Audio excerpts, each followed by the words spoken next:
he is selling. First, you have some time to look at questions 1 to 4.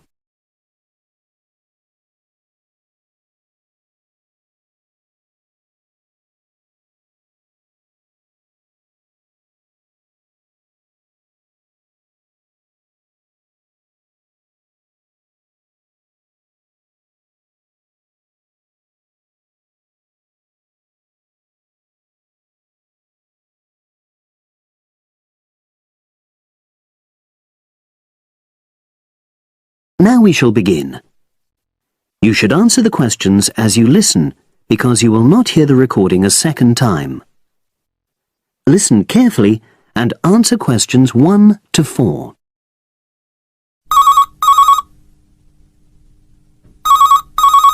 Hello, Brian Park speaking. Oh, hello. I'm calling about the advert in the paper. For the car? Yes, the Mini you've got advertised for sale. Oh, yes. I just wanted to find out a bit more information. Of course. What would you like to know? It's my brother who's interested, actually, but he's not in today, so he asked me to call you. Fine. Great, thanks. So, it's a Mini, Yep. and how old is it? Just coming up to 13 years old. And I seem to remember from the ad that it's grey. That's it. Doesn't show the dirt. Absolutely. Anyway, the colour shouldn't be a problem for Jeff. You know, the important thing is the quality. Yes, of course. And what about mileage? With it being pretty old, it's probably over 100,000? Actually, it's 40,000 less than that. 62,000 on the clock. Great! I remember now. I'm confusing it with another ad I was looking at. Right. Pleasant surprise then. Yeah. Have you been the only owner, or was there a previous one? I'm the second one. Before, it was owned by a teacher who was a very careful driver. Didn't have any accidents. Very good. And what about you? What do you tend to use it for? I haven't used it all that much, mostly for shopping. You know the sort of thing. So not much wear and tear. I'll make a note of that. I know Jeff wanted me to check that. Right. Before you hear the rest of the conversation, you have some time to look at questions 5 to 10.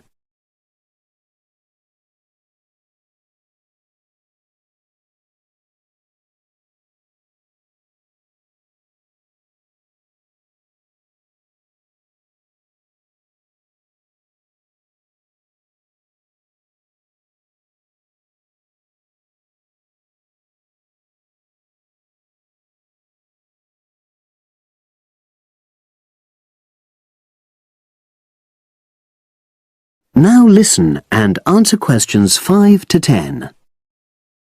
Now, about the price, I see you've got it down as £1,250. I'm not sure Jeff will be able to come up with that amount. In the ad, I did say 1,250 or nearest offer. So would you be prepared to go down to 1,000? That's really too low, I'm afraid. 1,100? I might be able to go to that. OK, I'll make a note of that. What about tax? Is it due soon? Got another 5 months before it's due. Oh, that's a real plus, yes. I'll make a note of that. OK.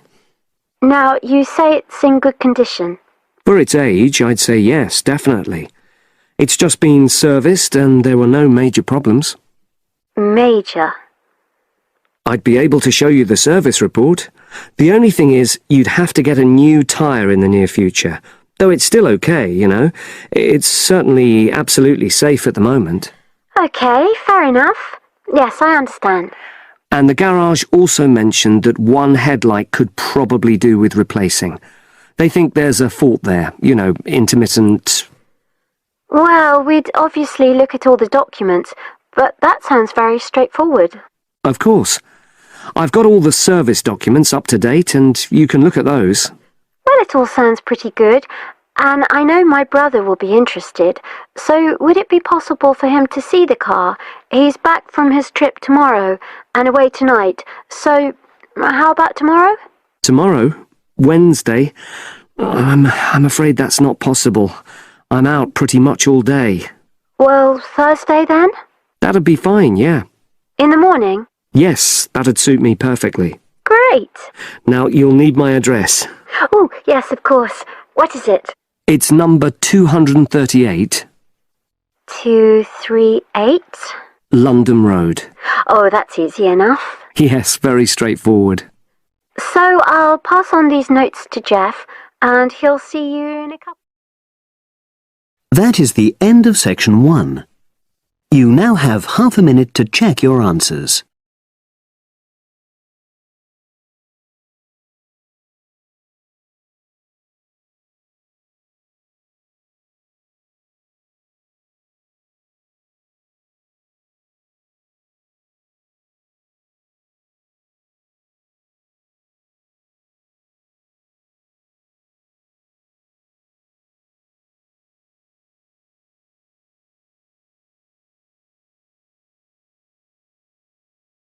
Now turn to section 2. Section 2. You will hear part of a podcast for visitors to the popular holiday region called the Trelaw Valley. First, you have some time to look at questions 11 to 14.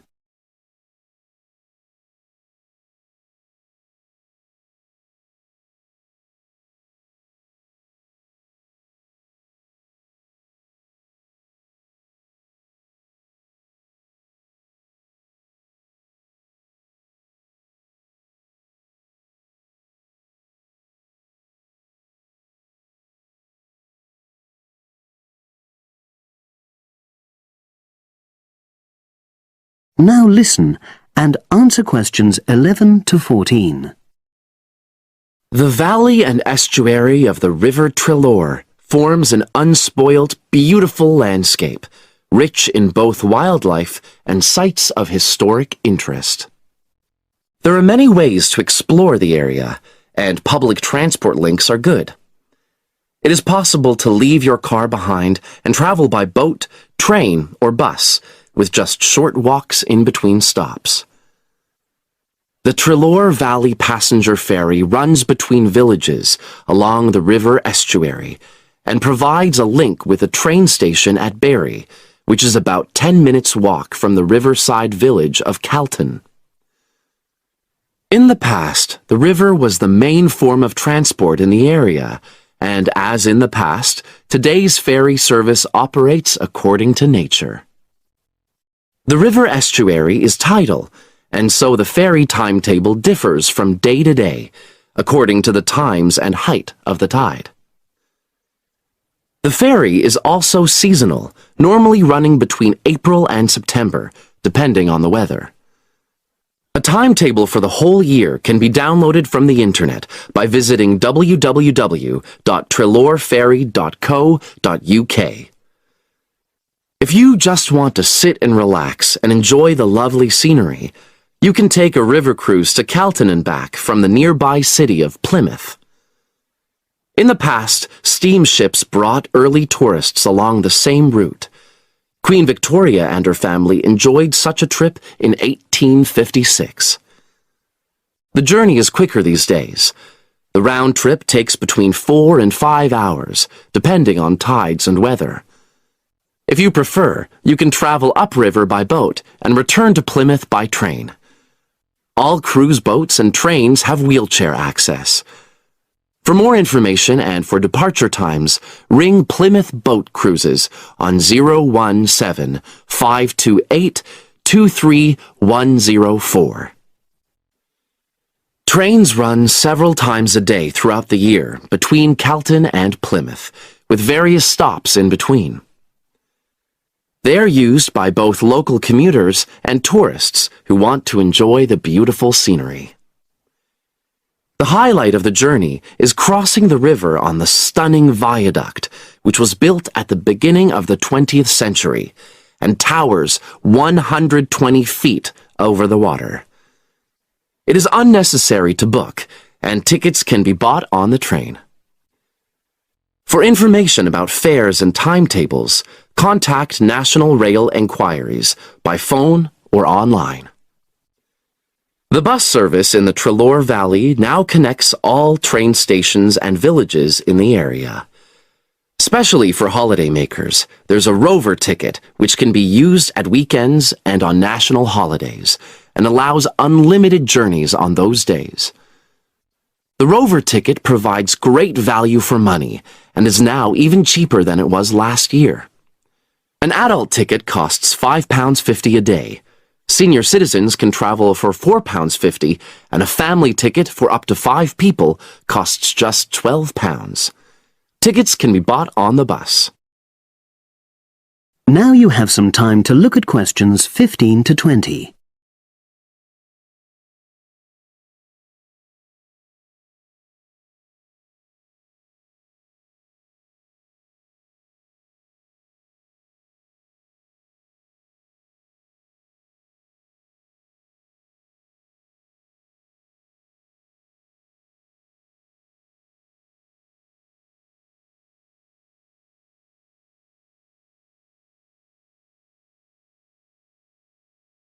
Now listen and answer questions 15 to 20. At the center of the Trelor Estuary area is the historic riverside village of Calton. The main road comes into the village from the south, and for those of you who are arriving by bus, it turns left just before the bridge and stops in the lay-by on the left-hand side.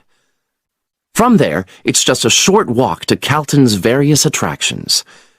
If you're arriving by car, you have to leave it in the main car park. Go over the bridge and take the first turning on the right. Then go on until you come to the end of that road. It's the only place to park in Calton, but there's no charge. If you're interested in local history, there's a museum in Calton with farming, fishing, and household implements from the late 19th century. As you come in from the south, cross the river and go straight on the same road until you reach the end. Also, on the subject of history, you can go and see the old mill, which has recently been renovated and put back into use. Turn left before you come to the bridge, then go straight on and then take the first turning on the right. This leads straight there. If you're interested in arts and crafts, there's a potter's studio where you can watch the artist at work. After crossing the bridge, turn left, and it's the second building on the left. Finally, when you feel in need of refreshments, there's a cafe opposite the old boathouse and a picnic area near the mill. That is the end of section 2. You now have half a minute to check your answers.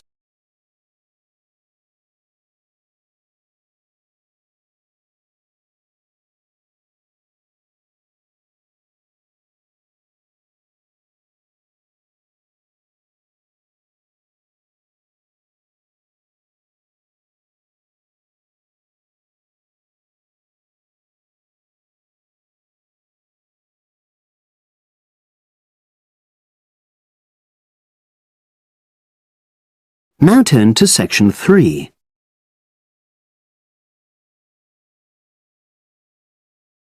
Section 3. You will hear 2 business studies students discussing a presentation they'll do on an article on working effectively in groups. First, you have some time to look at questions 21 to 26.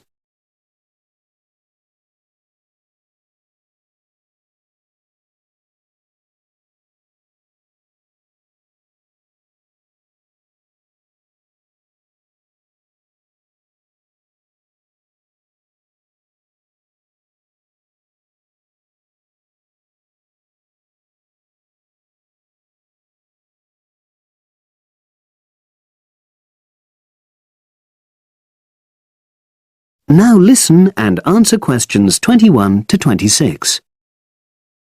So, Brad, what did you think of the article on group work? Oh, hi, Helen. Yeah, it was pretty good, with helpful pieces of advice on how to make group work effective.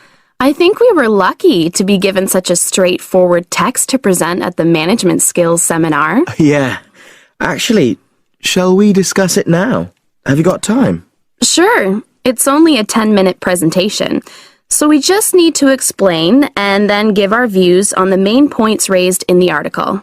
I'll jot down some notes. Right. So, there are 3 main sections. I suggest we start with listening. Yeah, effective listening in groups, because it's not something that's frequently covered on courses in our field. No, and we should say that in the presentation. Yeah, and also effective listening's pretty simple, you know. I don't think it's hard to learn. Well, people think it's easy, but in my experience, most of us tend to be very lazy listeners. Okay, I wouldn't argue with that.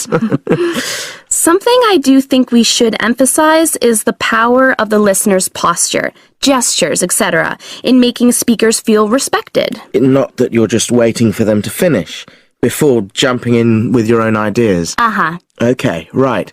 The next section is on goal setting. Let's make sure we're clear what the article says on this. Yeah. Well, firstly, it says that all group members must be given time to explain their own goals. That's it, yeah. And then, did it say that the whole group should agree on common goals? That's a bit too strong. It's more that everyone's agendas should be equally acceptable.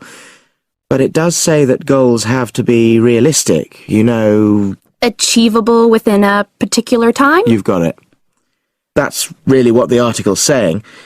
There isn't really any point in having ideals if group members know they won't come to anything within a reasonable period.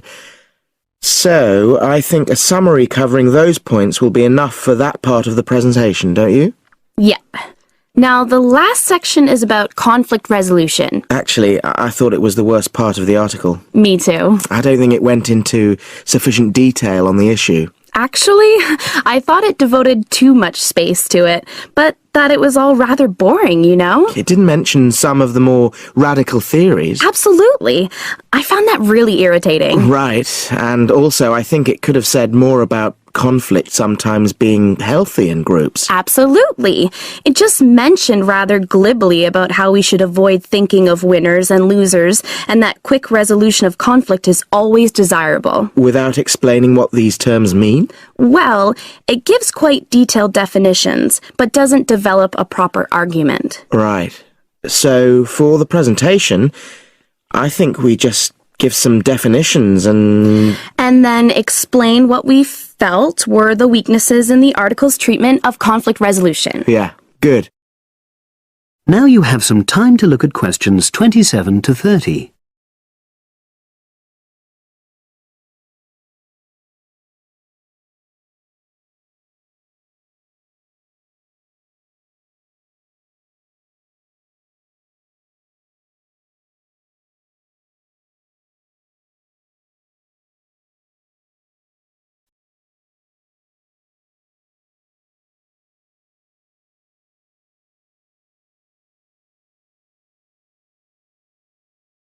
Now listen and answer questions 27 to 30.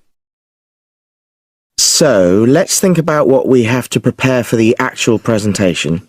Well, I suppose we'll use PowerPoint, but I'm hopeless at using it, especially if it has any visuals. I really have to look into doing a course on it because I know I'll need it in the future. Don't worry, I'm quite happy using PowerPoint and I'll put it together when everything else is ready. That's a relief. But yes, do that later. Okay. Now, I heard the tutor saying we have to include some well-chosen quotations from the article.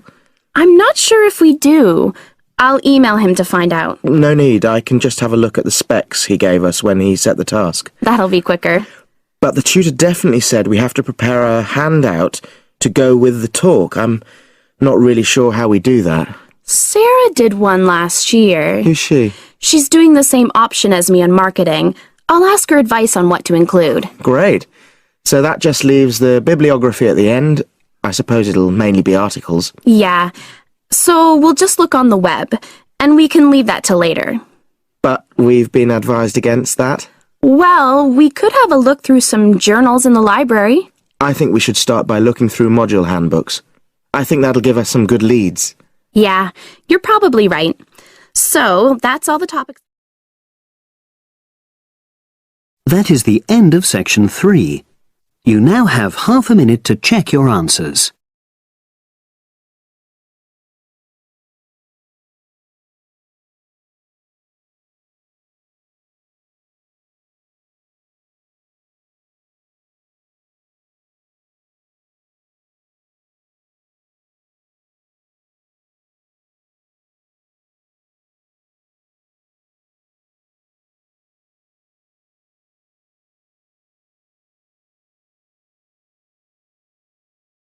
Now turn to Section 4. Section 4.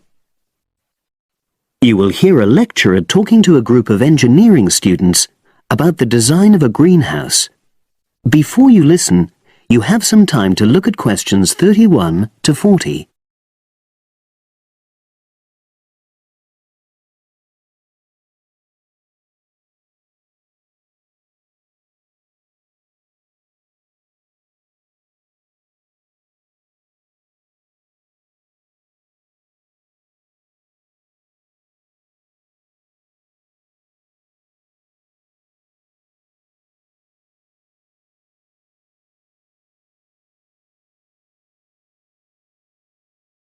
Now listen and answer questions 31 to 40.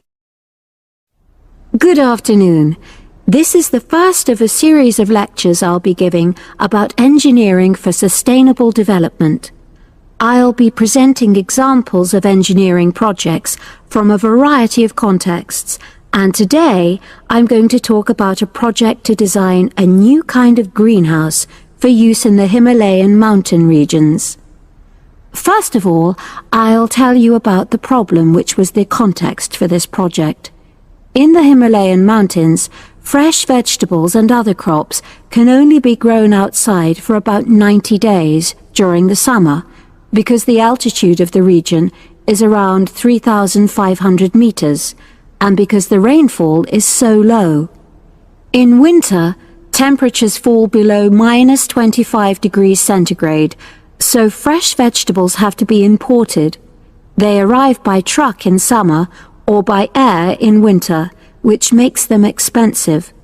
Local people rely on dried leafy vegetables and stored root crops during the winter, and rarely eat fresh vegetables. But despite the sub-zero temperatures, the skies over the region are cloudless, and there are over 300 sunny days per year. So, an engineering solution was needed to exploit the sun's energy and protect locally produced plants from freezing during winter. And in fact, there had been programs in the past to provide greenhouses, but these were unsuccessful. The greenhouses weren't adapted for local conditions, so they tended to fall into disuse. So, a few years ago, a project was initiated to design a better greenhouse, one which would meet the criteria for sustainability.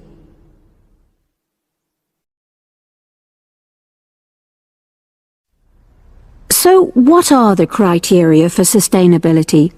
Well, first of all, the new greenhouse is designed to be relatively simple, so construction is cheap. Locally available materials are used wherever possible. The walls are generally constructed of mud bricks, made locally, although in areas of high snowfall, more resilient walls of stone are needed. Rammed earth is also used. The main roof is generally made from locally available poplar wood, with water-resistant local grass for the covering. In addition, the construction and maintenance of the greenhouse is done by local craftsmen, so local stonemasons are employed to build the greenhouse walls, and specialized training is provided for them wherever necessary. Then, the greenhouse is designed to run on solar power alone. There's no supplementary heating. And lastly, families are selected to own one of the new greenhouses with great care. They have to have a site which is suitable for constructing it on. They also have to be keen to make a success of using it, and also to share the produce with the wider community through sale or barter. Potential owners are taken to see existing greenhouses before they make a final decision about having one.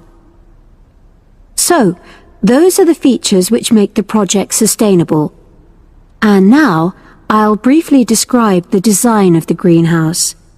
The greenhouses are orientated very carefully along an east-west axis, so that there's a long south-facing side. The transparent cover on the south-facing side is made from a heavy-duty polythene, which should last for at least 5 years. On the inside of the greenhouse, the walls are painted. The rear and west-facing walls are black to improve heat absorption, but the east-facing wall is white to reflect the morning sunlight onto the crops inside.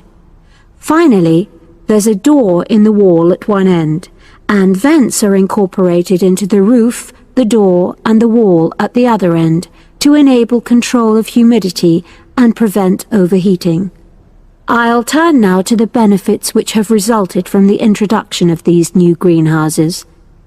These benefits are of various kinds, but for now, I'll just mention the social benefits. First of all, people who own a greenhouse gain social standing in their communities because they provide vegetables for the wider community, for regular consumption as well as for festivals, and they also earn income. Secondly, because in rural areas it is women who usually grow the food, the greenhouses have increased their opportunities. They bring the benefits of improved nutrition and increased family income from the sale of surplus produce. And thirdly, as a result of their improved financial position, some families can now afford to educate their children for the first time.